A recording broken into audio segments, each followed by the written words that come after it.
welcome back to Fandom Family Chats. I'm your host, Maureen, and today we're joined with Tiffany. Hello. And Jeanette. Hi. And Amanda. Hello. And we have our incredibly special guest, Dr. Irving Feldman from The Resident, played by Tasso Feldman. Hi. Hello. We are so excited. So you are a fan favorite in our group, I have to tell you. Oh, thank you. I appreciate it. And I'm going to start off by saying one of our owners, Shelby, who is fighting to get on here today. She's a caretaker at her home, and she couldn't be on because she had to work, and she was so upset that she harassed us right before we got on here and said, "You make sure you tell him that I love him and I miss him. I miss being at this interview, and I'll listen if you don't tell him." So I want to do that before we get murdered in our sleep and tell you that she loves you. I appreciate that. And who knows, if we have to pick up the rest of the interview tomorrow, maybe she can be a part of it. There you go. Oh, that would make her day. So we just finished episode 2, watching The Resident episode 2, and that was really intense. But I like that you have been in from the beginning. We were nervous because we didn't see Jessica, but having you in there being solid and happy in the first episode gave us a little bit of hope that there's nothing terrible happening. She's not going to get in a second car accident or something, and you're going to be wrecked. I certainly hope not, although we don't know what's coming down the pike for us until you get the episode. So we don't know that much in advance. Like, we don't know what the storyline is. So it's kind of fun every time you get an episode. You're like, what's going to happen? It sort of reveals itself to us one episode at a time, the way it reveals itself. When do you get your scripts for the upcoming? Is it like a week before? Does it a couple days before, or does it change? About 2 weeks. Oh, okay. Yeah. And then we see subsequent drafts as we get closer to the day that we start shooting. And then there are revisions throughout as we make changes in the process of shooting an episode. So there's drafts coming out continually. You got to be like, hey, did you get the latest draft? And you're like, no, I didn't. It's like, well, you have your lines changed. And you're like, oh, and we're shooting that right now. Oh, cool. No, I'm mentally strong. I can do this. Yeah, I'm professional. Now, one thing I really, really love about Dr. Irving's character is your sarcastic nature. Is that you as well, or is that more Dr. Irving's bag, the sarcastic, funny guy? Depends on what mood you catch me in. So yeah, I think it's grounded in certainly in part of who I am. I bring a lot of myself to the character, and it depends on who I'm interacting in the show. Whether it's a patient I have very little patience for, or a colleague, a pal. And but yeah, the sarcasm is definitely an edge that I really like to sort of walk that fine line without it can be funny, it can be caustic, it can be cutting, but I like that sharp edge that speaks to me on a really deep level. I'm glad to hear it, fellow. I did like in the last episode when the drug overdose patient came in, and Devin was also in there, and your line I think was something like, "Oh, shocker! A drug addict went back on her promise," and then you just walked away. Yeah, that was great. Thank you so much. Yeah, it's fun to get. It's fun to see the scripts, and you get to I get a line like that, and I go, I can't wait to play that. I bet. I can't wait to deliver that, or find a variety of ways to deliver that line. And then it's always exciting to see, or there's always anticipation on my part to see which take they choose, because you do it over and over and over again, and you have no idea which take is going to end up in the final cut. So it's always a surprise, and you always kind of go, oh good, oh good, I like that one, or like, oh, that's too bad, I didn't like that take. But more often than not, kind of go, oh yeah, I like that. That's good. Yeah. Jeanette, do you have some questions? Yeah. So can you just tell us a little bit about like the filming process, what it's like on set? Yeah, absolutely. It takes us 8 to 9 days to film an episode. Oh wow. And we work Monday through Friday, the occasional Saturday. So we started working in mid-July, and we're going to film, we're scheduled to film until April. So we work Monday through Friday, doing that, and the occasional Saturday, as I said. The process is, let's see, we show up very early in the morning. The crew shows up before the actors do, and they leave after the actors do. So they're here very early in the morning, starting like, 5 or a little bit earlier in the morning on Monday morning. And we sort of repeat that every day.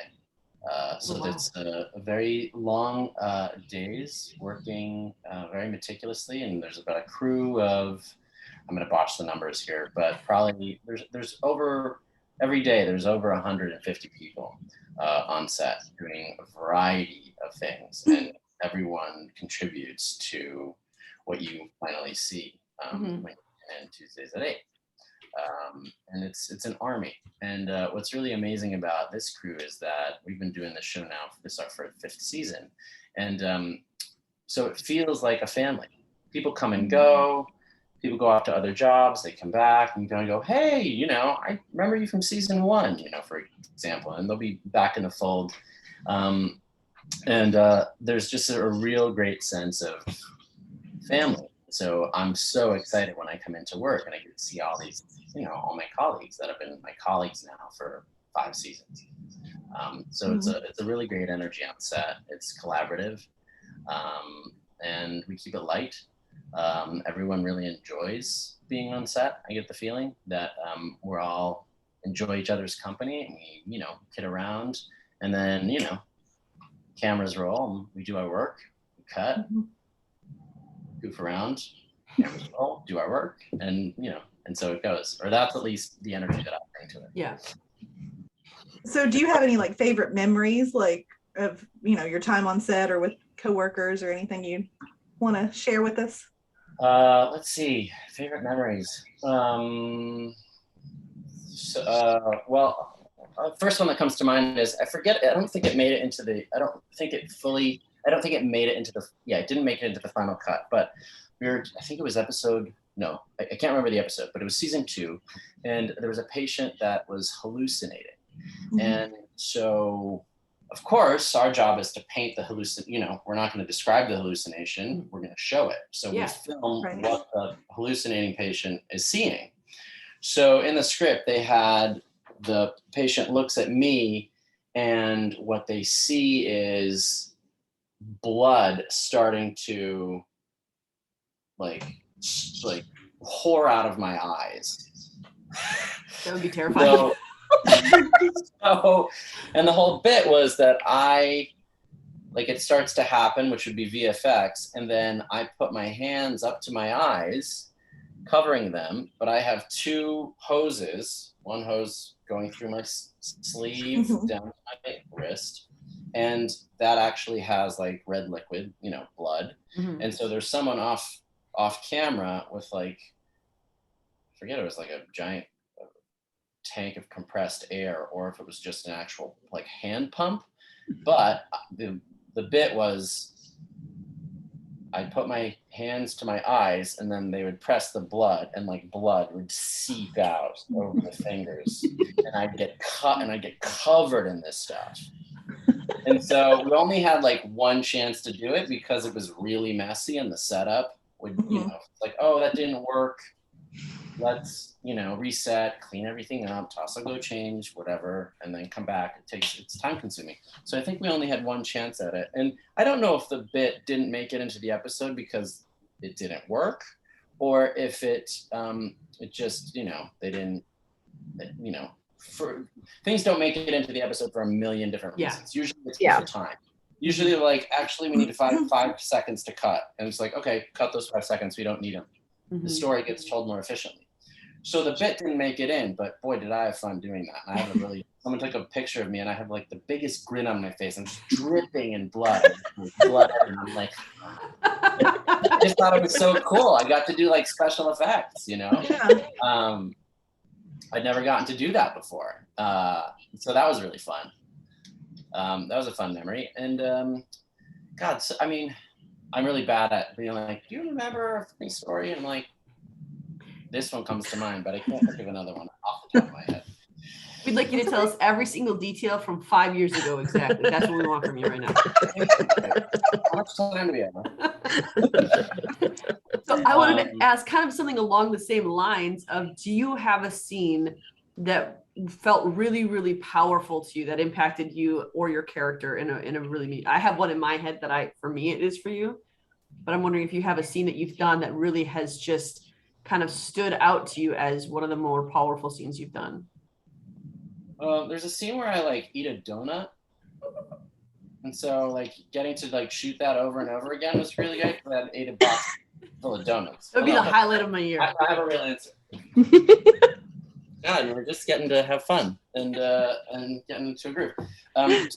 So yeah, they said 10 minutes. Just kidding. Now, so I unfortunately have to go. My apologies. That's okay. So we can pick it back up tomorrow. Yeah, that'd be great. We'll let Shelby know too. All right, cool. I'll see you tomorrow. All right, bye. All right. Bye. So guys, as you've just seen, that Tasso had to leave to go film his regular job at the residence. So that's exciting to be a part of that and to see how that kind of works out. But he will be back tomorrow.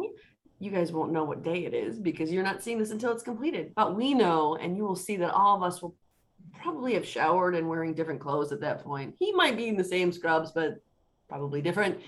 So tomorrow we will pick up on the interview, and we're going to insert that right here. So we are going to pick up with the question that we ended on last week because we wanted to know what other answer other than donuts every day it was. Oh yes. Let's see. What was the question? The question was about is there a scene that you've done that was, oh, by the way, first before we start, this is Shelby. Hi. Hi, Shelby. Who is beyond ecstatic to be on here Such a today. big fan of yours.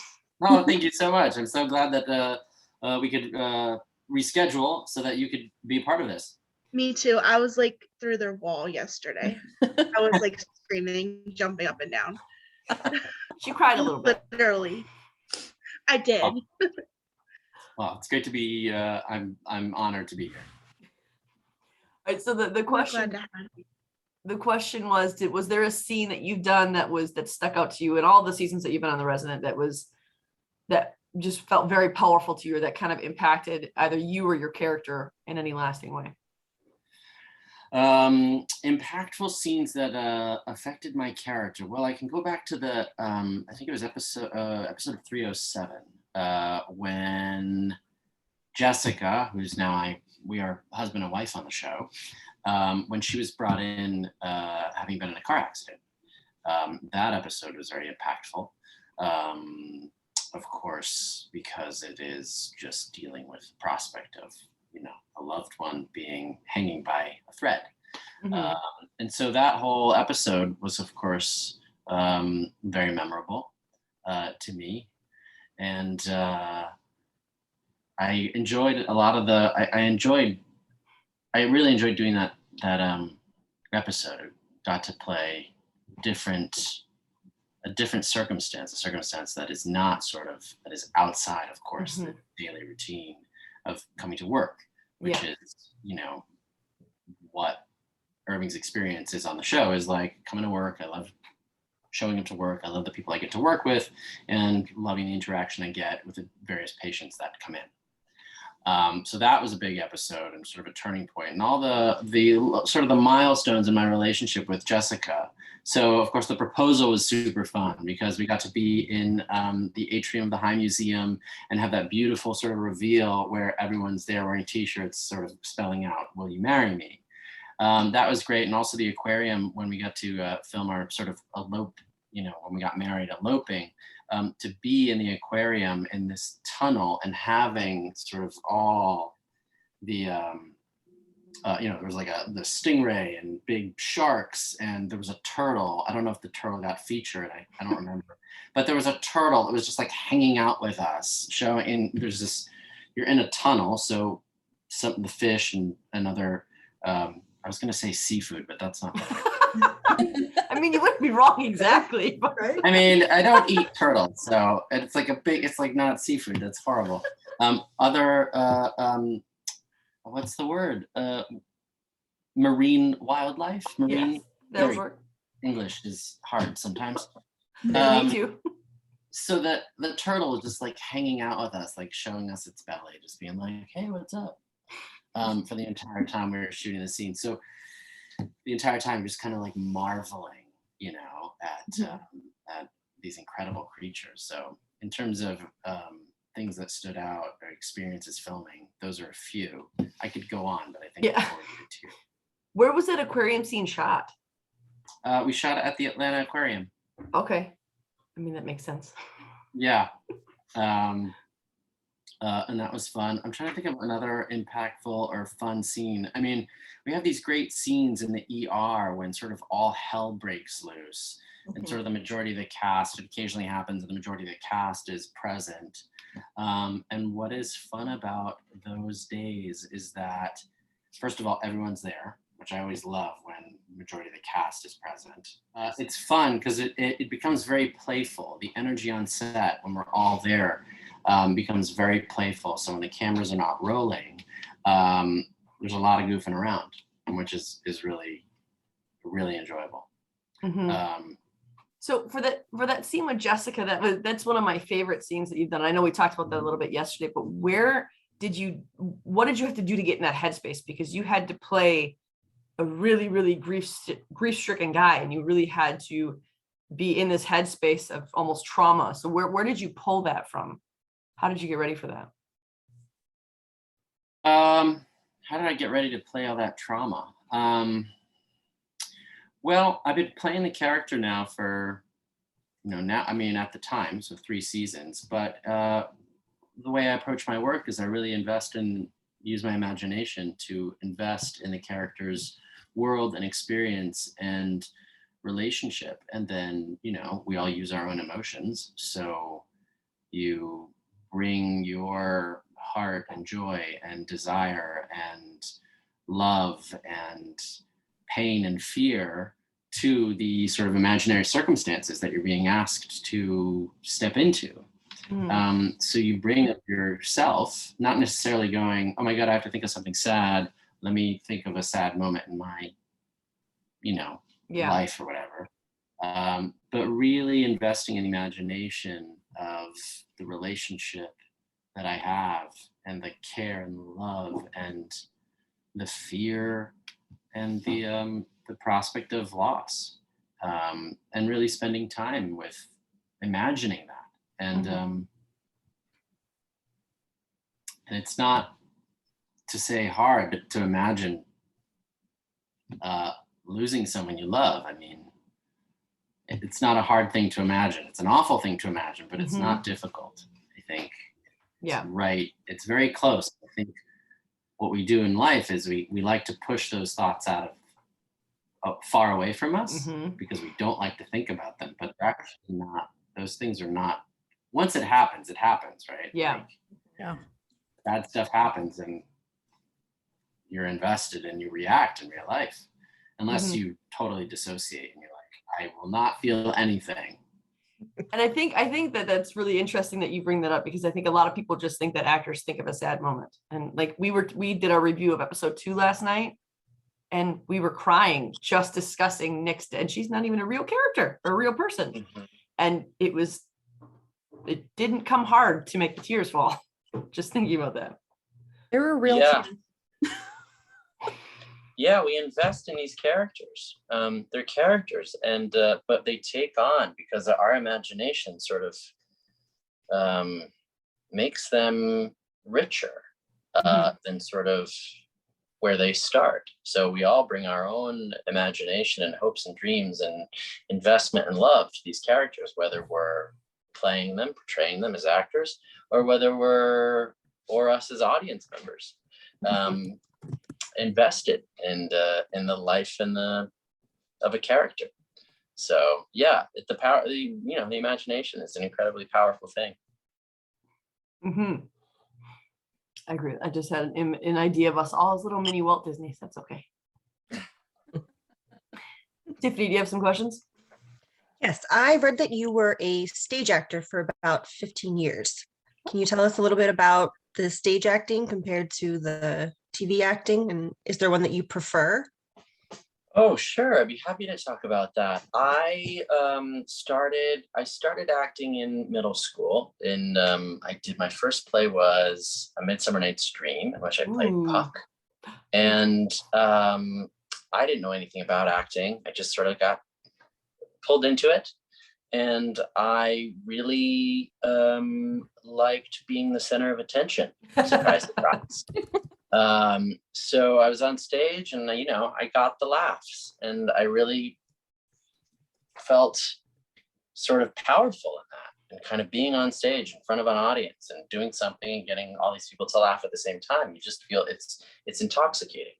So I never thought about acting in TV or movies. I always, I went to school to study acting, and in my mind, I always thought, I'm going to be a theater actor. I'm gonna pursue a life in the theater, and film and TV is not what I do. So I started working professionally, and I went to school in Boston, and I started acting in theaters of Boston, and then I moved out to Oregon to work at the Oregon Shakespeare Festival, and then from there, I decided, you know what, I'm gonna go give Hollywood a shot. And so I moved to LA for 3 years, where I started to work a little bit in film and TV, just a little bit. But I wanted to go back to the Oregon Shakespeare Festival to do some more plays there, because I really enjoyed the life of being an actor in a repertory theater company. So I guess I'm giving you sort of a biography, but to talk about the difference between being on stage and being in front of a camera, what's different on so many levels, but the first big difference is that on stage in front of an audience, you get to, if it's working or not, right? Whether the audience is listening or not, whether you can feel it, whether the jokes are landing or not. So you have this immediate, it's like instant gratification, but also instant disappointment, let's say, because the show is like not going well or whatnot. But when it is going well and you feed off the audience's energy, it just becomes it becomes almost like a great sporting event, right? Like a great game, and you're like, this is going so well. You just ride that energy, and you get to do a story from beginning to end. So you get to take a character's entire existence, because they exist in this one play. They only exist in that one play, 90 pages, 121 pages, whatever. You get to live the entirety of that journey, and you do that. You repeat that night after night after night. You do that, 6 to 8 times a week. And now you might do that for, you rehearse the play for 3 weeks and perform it for 4 weeks, and then it's done. Or you get to be in a show that runs for a few years. Or in my experience, I was in a shows that ran about 8 months out at the Oregon Shakespeare Festival, or 6 months at a different Shakespeare festival. So you get to, live performance is so exciting because you never know what's going to happen. Like anything could happen in the moment. You've rehearsed it and you have a sense of like what you're going after, but things happen in the moment and you can't say cut. You can't go, can we stop? Sorry, I tripped over that, piece of furniture. You trip over the furniture, you got to figure out how are you going to recover? Like in a comedy, you can recover one way, and, in a dramatic play where, people don't trip and fall over the furniture, you have to react, try to be graceful. I don't know. I mean, what happened to me once in a musical, we were doing a performance of the Marx Brothers, The Coconuts. So it's a big, fun sort of musical. And during this one musical number, the choreography is that I sort of walk down stage, and I miscalculated the space and I walked off the stage. I just went off the stage, but I didn't fall. I sort of like kept my step going. So I just took I fell off the stage, kept walking, and then found a way to walk right back on stage.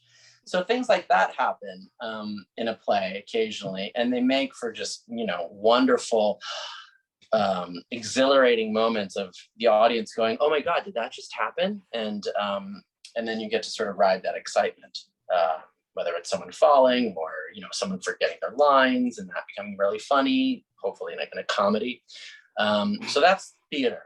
And what's wonderful about being on, what's different and wonderful about working in front of a camera is that in theater, I'd say, you're working with a paintbrush, and you can do, depending on the size of the house and all that, and the space that you're performing in, the size of the brush strokes, can vary with how detailed you get and how broad you can be, how big you are. Let's say if you're performing in a theater that has 1,200 seats, like in a Broadway house or something, you gotta perform for the person who's in the front row, but you also have to perform for the person who's in the back of the house. Mm-hmm. But on camera, you're just doing very detailed work.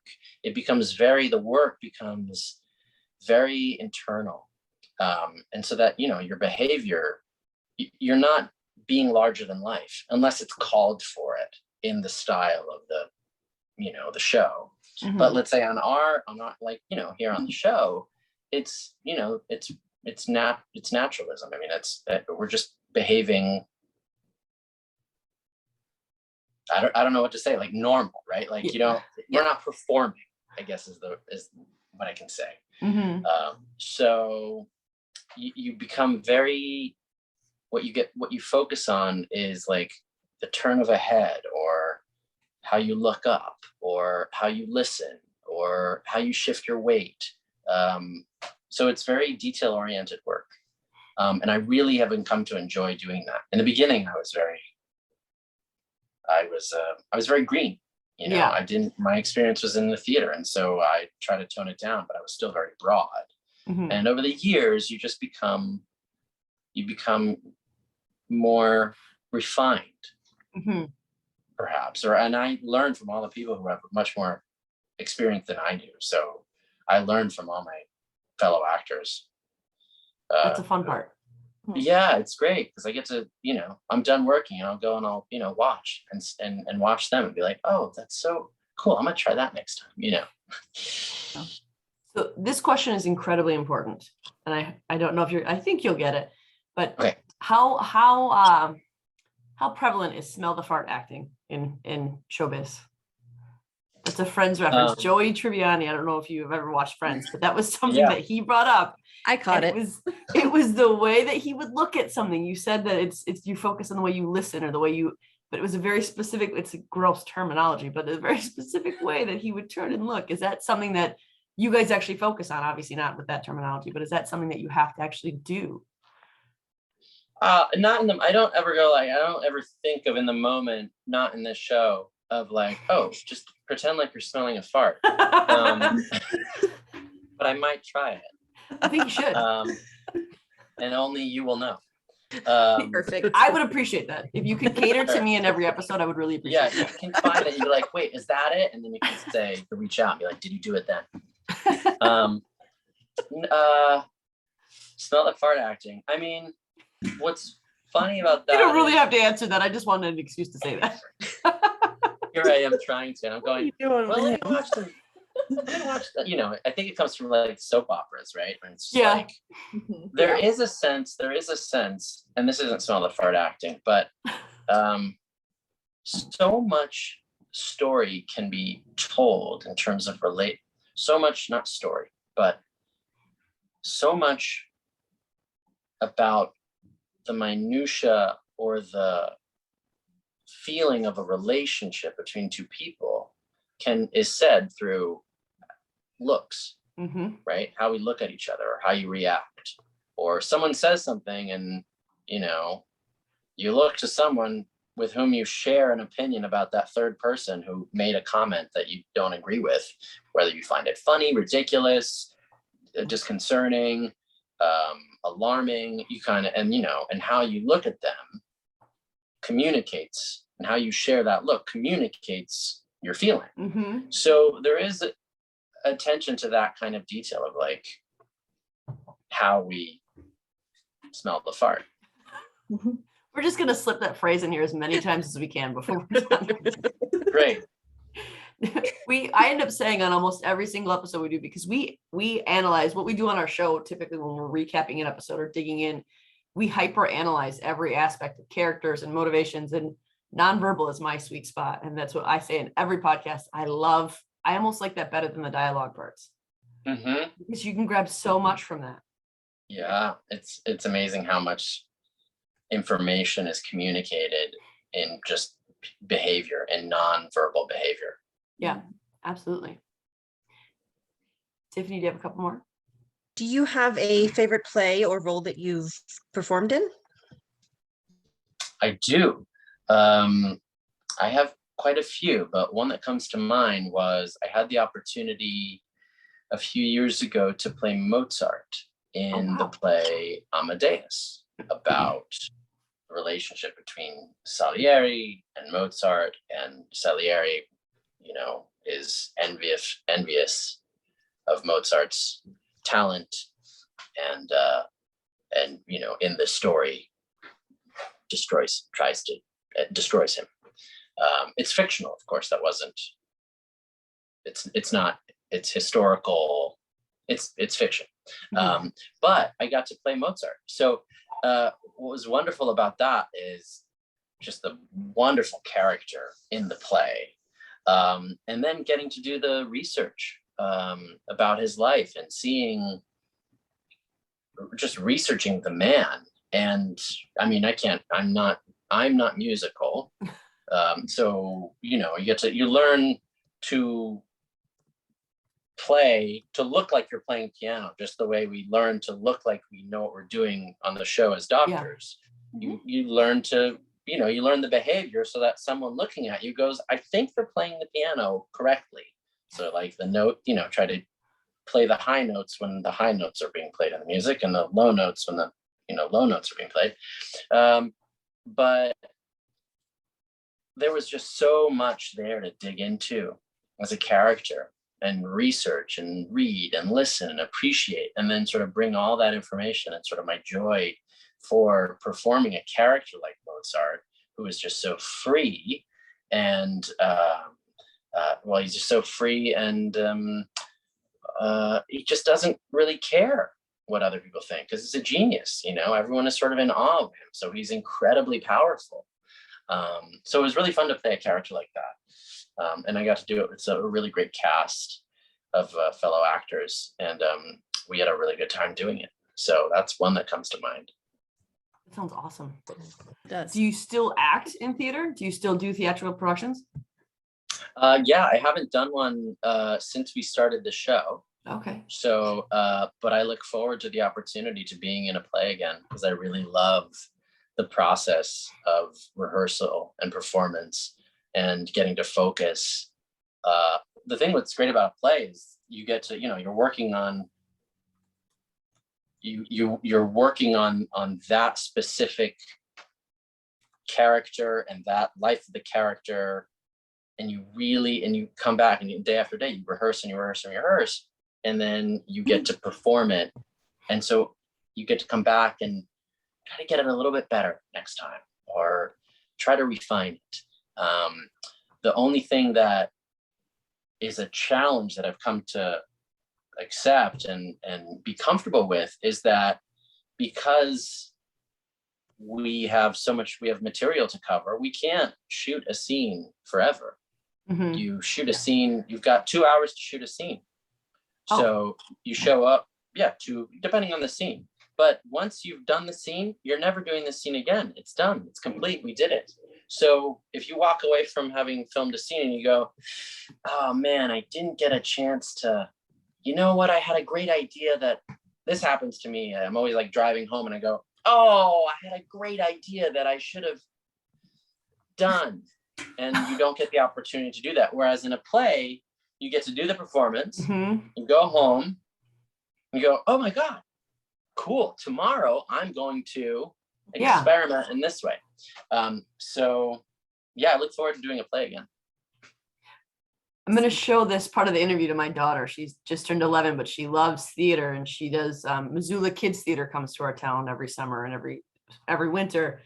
But she has become obsessed with it through that because of that reason. She didn't get a lead in one, but she memorized the lines of the other person, and they had ended up being sick. So she just got to do it. And it was just having to be ready like that in front of an audience and just be on point and on your game, but still having that variation from show to show. She really, really enjoyed that. Yeah, it really, it's just really, I don't know, it's just really fun.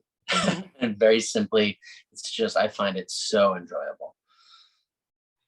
I get a similar thing from sports. I'm a coach. So you mentioned something about sports earlier. So I'm the only one who cares about this answer. Nobody else here watches sports, but I saw you're from Boston. Well, Amanda does. She's a Dallas Cowboys fan.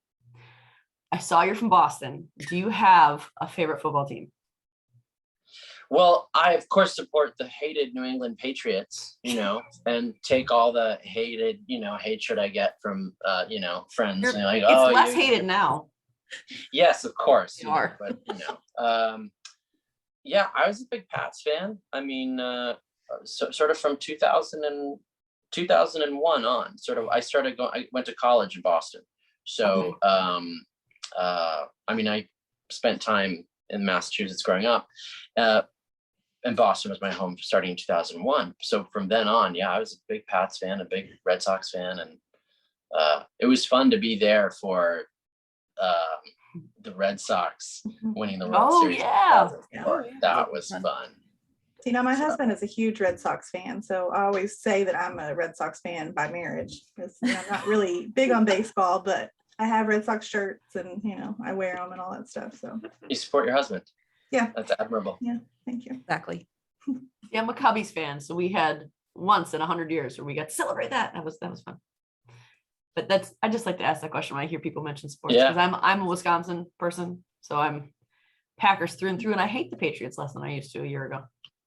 Yeah. Do you hate the Buccaneers now? Yes, a whole lot. Yes. Yeah, I wonder why. What's the source? I don't even know why I don't like him. I don't really have a valid reason. I just don't like him. He's just too handsome and too good. It's just too much. It is. That must be what it is. He outshines Aaron Rodgers that way just a little bit too much. It's under your skin. So I wanted to ask, and you started to answer this kind of in the beginning, but is there something while doing this show that, because for me, when I watch the show, now when I get sick, I'm like, oh, I must have what the resident had on there. That's what I have. I'm not serious. I don't stick with that, but I have something that I know now because the resident has taught me things. As you've done this show, and I know that you have some people on set, right, who are actually medical professionals that kind of coach you. Have you learned something that you didn't know before that you can take away and you're a little more cognizant of when you're off of work? Yes. I mean, when I go and have a checkup and talking about blood pressure and your pulse, I know what all those numbers mean. And so I can look at those numbers and go, oh, you're, thankfully they're good, right? Like I'm going, oh, your numbers are within a healthy range. And I've certainly learned, I mean, I like I said, if there was an emergency and someone needed help, I could contribute by telling people to back off, give some space. You know what I mean? But there's certain things that I understand, like when we bring in someone into the ER, the first thing that you do is an assessment as a doctor. And so there's a mnemonic. It's sort of like it's A, B, C, D, E. And it's like, first you got to see that their airway is intact, right? Is the airway intact? B, are they breathing? C, what's their circulation? E, is there any other injuries to the extremities?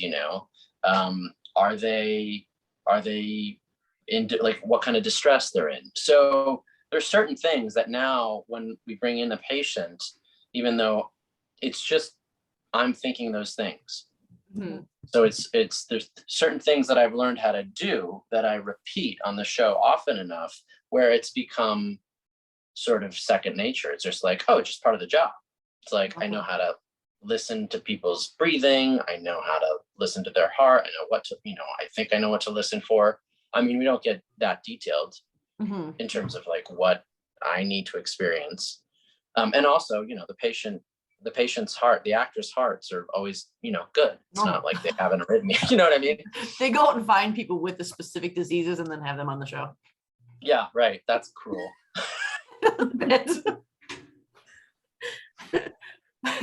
Tiffany has another question for you, and then we have our group that we run on Facebook. They all contributed some questions that they wanted to ask you. Yeah. Go ahead, Tiffany. Have you made any close friendships with any of your coworkers on The Resident? Yeah, I've made close friendships with members on the cast here, and actors who came and were part of the show and are, have left the show. And so, yeah, I think, we've been doing the show. Now we're in our 5th season. So, and we spend the majority of the year with each other. So, yeah, I feel like I've made close friends, and, the test will be,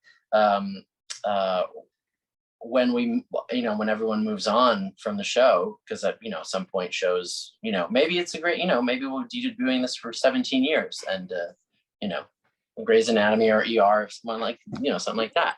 But the test, I think, will be when we're not apart, when we are apart, when we're on set, we're all just like chummy. But during, I've seen cast members in our time off on hiatus, when it works out, we're in the same city and whatnot. So yeah, it's a really great, we all have a really, this is a very long-winded answer to your question. Those are our favorite ones. Don't worry. We like it. You'll have to do a lot of editing. The concise answer to your question is, it's a great set.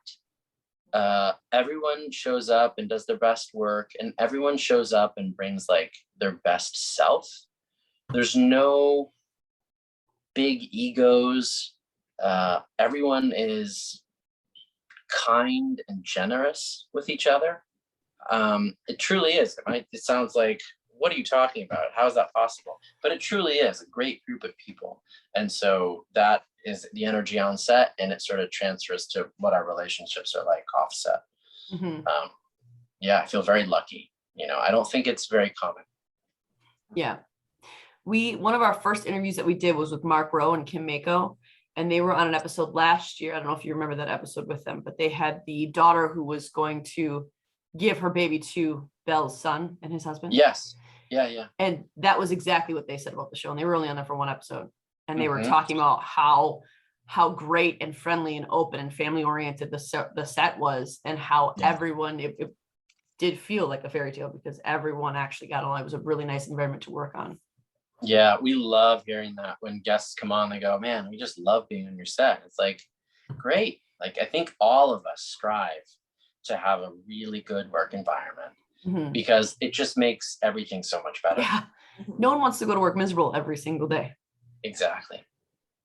No, and I think Summer said the exact same thing. Oh, right. She loves it on set. Summer Selby. Yeah. Yeah. Yeah. She's fun. She's the one who called us analytical as hell. Very nice. That should be the name of the podcast, or we should change it to that. Right.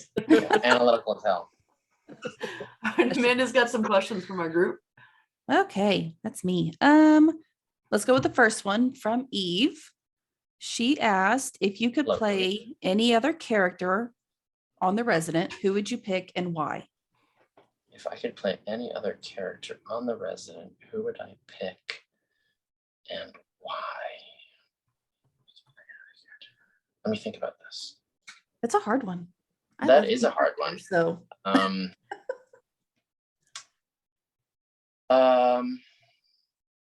I pick Mina. That's a good one. Oh yeah. I think it's self-explanatory. Yeah, I don't think that one needs any explanation whatsoever. No, you don't need any explanation. You don't have to tell us why. She's another fan favorite in our group. Yes. Totally.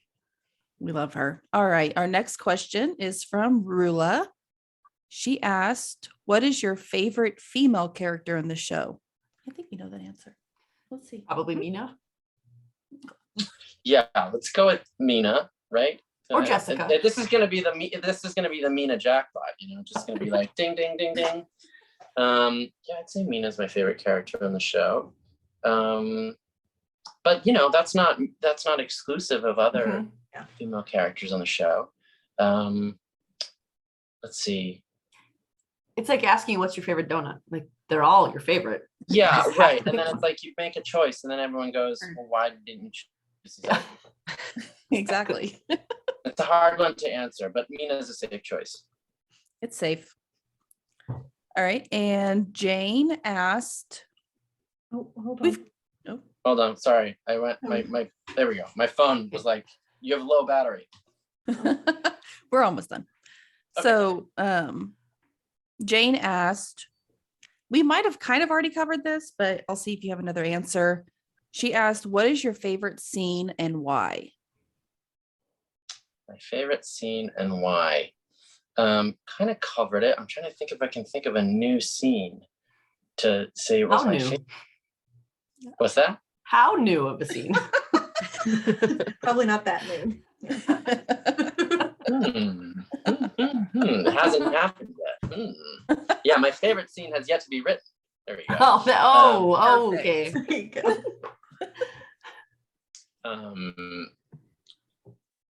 I really just you know what's funny is like I love all the scenes that I get to do. Mhm. They're all different, and like I love the scenes that I got to do in episode 2 where I had no patience for the girl who came in who OD'd. Mhm. I love that. I love that I got to like have to be that sort of stern Mhm. with because I don't get to do that a lot, you know. They're different. So I always love a scene when I get to explore a new aspect, where I get to share a new color of Irving, Mhm. where people go, whoa, I hadn't seen that before. I love scenes where I get to do something where people are surprised and they go, you know, it's great to do the things that people go, oh yeah, that's who you are, and it's familiar and it's great and it's wonderful, and I'm saying a lot of nice things about myself. But to do something that is unexpected, you know. So I'd say that, you know, of late, that's my favorite scene where I got to be, you know, a different way. Yeah. Can I just say I love that part of you? Like me and Tiffany went out to dinner and to the movies last night, and we were actually talking about that scene, and I said that like that was my favorite thing that you've done thus far. Oh, thank you. Oh, yeah. Appreciate that. We all spoke about it. We're like, we like that. Yeah. We Like, we like did to our see Irving be someone be I don't know how to say it in polite words, so I'm not gonna say it. Be more of an asshole, I guess. You know, there we go. yeah. I mean, it was fun. It was something different Mhm. for us to see, and it was fun. I liked it. Well, and what's interesting about that is like we were talking to like one of the writers, and also like ER doctors they have no patience. They've seen it all. They've seen so many, and they don't have any patience for it because it's a drain on resources and their time. When it's like you've chosen this for whatever reason, like you need therapy, you need someone to care for you, but you're doing this to yourself. You're harming yourself. I would rather care for people that aren't harming themselves, right? That especially if like you're a repeat offender. And so you do it because it's your job and you chose to do this, but you have zero patience for that kind of behavior. You're like, I have to work on you. You're dying. I have to revive you when there's other people that are also dying who didn't choose to bring it upon themselves. You know, so there's that element to it, which is like I can understand that, and I go, oh, I can absolutely feel that frustration. So anyway, Really, And when those different- Devin's in the next room. I mean, I think that's where I feel like that's where it came from. Is Devin's laying in the next room, needing help? Yeah, right. It's like I got a friend who might die, so I'd rather go care for him. Exactly. Maureen, go ahead. And that kind of depth of character helps the audience connect more with you, because not everyone is funny and happy all the time. There's different shades to everybody, and so when we get to see that part of you, it's almost like exciting, like yes, because your character is already a fan favorite because of the levity you bring to a drama. But when we get to see that side of you that's a little less graceful in terms of people's problems, it relates to us too. Yeah, you get to go, oh, I get frustrated too with people. Yeah. He's just like me. It is okay when I talk to people like that. So glad. Yeah. All right, we have one more question, and that is from Bethany. Okay, so this one, tell us what you can. I'll go ahead and just say that. I think you can answer this just in pure theory. Theory. Now that Irving and Jessica are married, what do you think is in store for them? Or what would you like to see as Irving? What would you like to see happen with him? Not barring anything that's already been written. Right. I don't, the thing is, it's actually also very unlike plays where you get to read the whole story and you go, all right, this is the story we're telling from beginning to end. I don't know what I genuinely don't know what's going to happen to my character or to any of the characters until the next episode drops. Mhm. So the story unfolds for me the way it unfolds for you. It unfolds for me a little bit earlier and it unfolds for me in script form. Mhm. So we just got the, we got the script for episode 8, and it'll be 9 and all that. I generally don't know what happens. And what I would like to see is, well, let me do the math here. I think we're the only sort of steady couple right now. Mhm. That is, that has some history that is, we're the only married couple at this Yeah. point. Now that Nick is gone, yeah. I think, I don't know if children are in the picture, but I imagine that is a likely possibility, or the beginning of that journey. Mhm. So we'll see if that actually plays out. I think there's a lot that I don't know. I mean, we explored that last season with Nick and Conrad. I don't know. Do we repeat that storyline with Irving and Jessica? I don't know. So, but there's always variations on a theme. But in terms of life events, I think that's a life event that I can see happening. Mhm. I don't see. I wonder. I mean, what I start, become a horror. I don't know. Like I can think of many things that I don't want to say out loud. Yeah. I think I don't can know. say for us that we would like to see you guys with the baby because we see glimpses of Irving's protective side. We see glimpses of it here and there with your friends. And I think that a baby would just kind of like knock the glimpses we've seen out of the park. I think Irving would be very protective. Yeah, personally, I think it'd be interesting to explore what fatherhood is. Mhm. We were getting to see that wonderfully with Conrad, exploring fatherhood and the demands of like a work-life balance and being a single dad.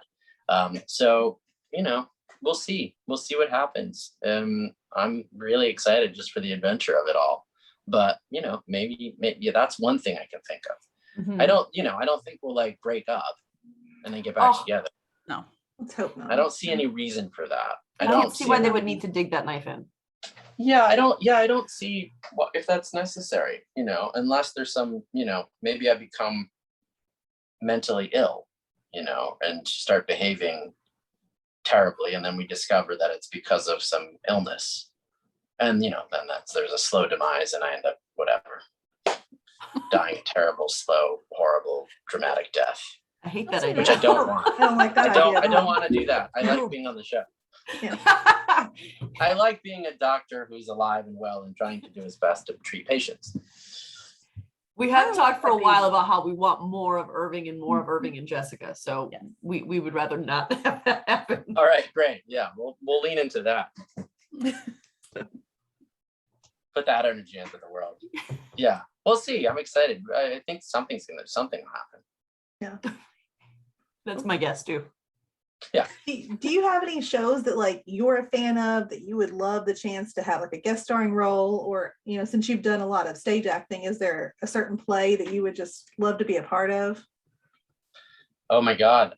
Yes, many. I couldn't name them all right now because the list is so long. But it's just like, for example, one that would sort of combine my love, one that would sort of satisfy both is if I got to be on a show called What We Do in the Shadows. Mm-hmm. I heard that was really good. It's really funny. It's a vampire mockumentary. It's like a vampire sitcom mockumentary style. It's on FX and I've seen it on Hulu. And it just cracks me up So that's one where it's kind of broad. They're vampires. So, and there's the style to it. I'd love to, that's something I would love to do. I'd also just love to be straight up be on a sitcom. Yeah. Just like, like Seinfeld, Friends, just, Oh yeah. 2.5 Men, like just straight up sitcom. I would love to do that. That also satisfies both the theater and sort of a different aspect of television, because it is recorded. I mean, you perform that, it's like a play. It's like a 30-minute play, and then you rehearse it, and like you do a dress rehearsal, and then you perform it in front of a live audience. So I'd love to do that. And then I'd also love to be like on a show like Ozark. I think the Ozark seems to be a common. I need to watch this show. I don't know why I haven't, because I feel like we've done a lot of interviews, and when I ask this question, Ozark is almost always mentioned. So it's a good. It's like people compare. It's like people compare it to Breaking Bad. There's that element of that thriller, that drama, that it's also the subject matter is connected to drugs and all that. The drug cartels.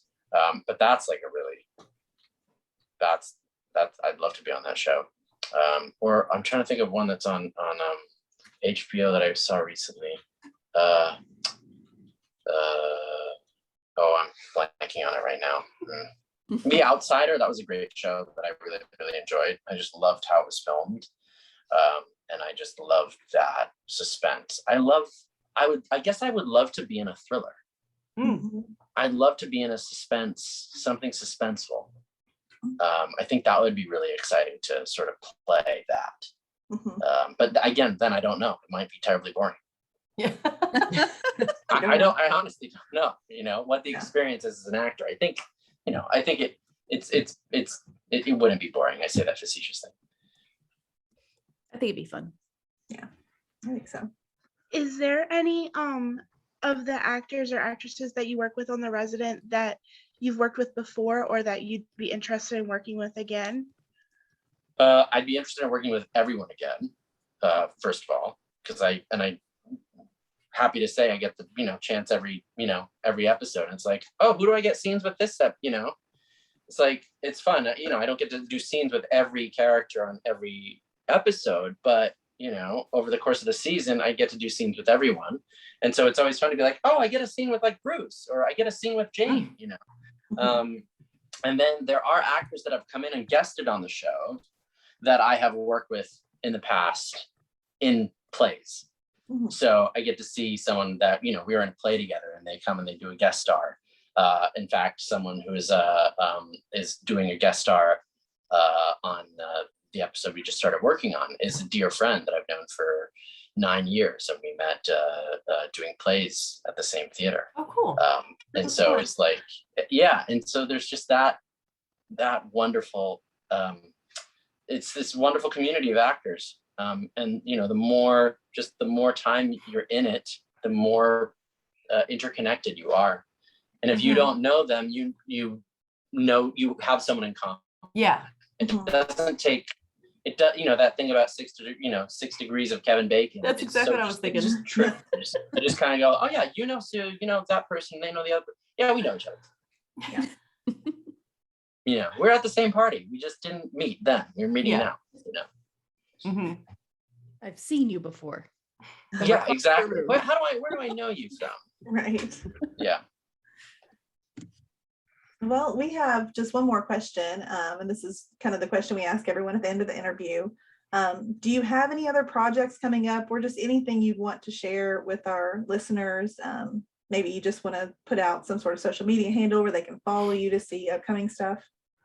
I am not so savvy to tell people where to go to see something upcoming of mine.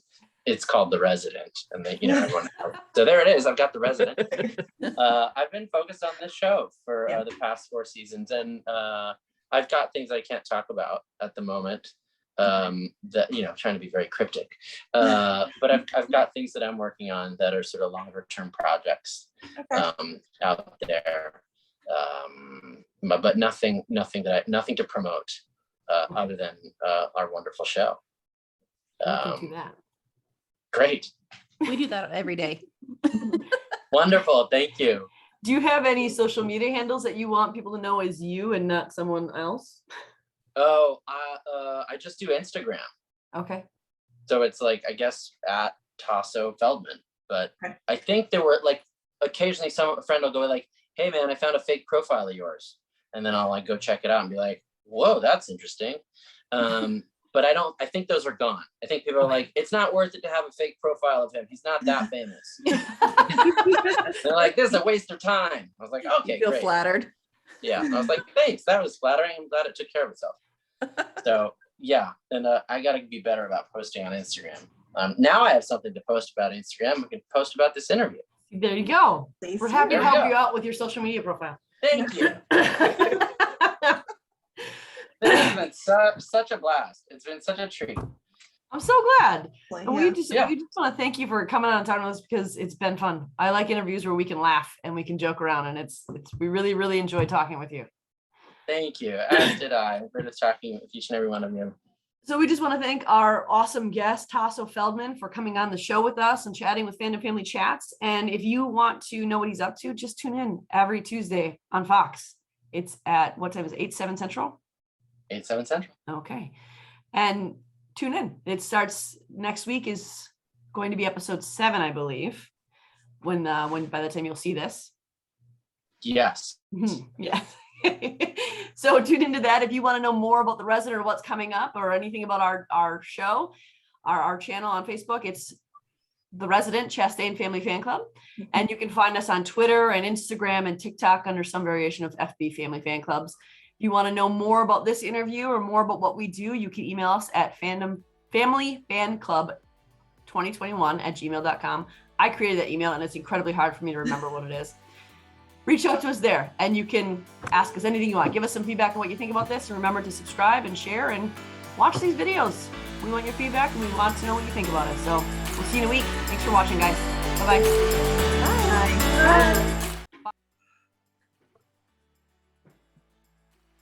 Oh my God. Shelby's dying over there. I love it. You're so nervous. I was trying to say anything because I was holding that in and I was like starstruck.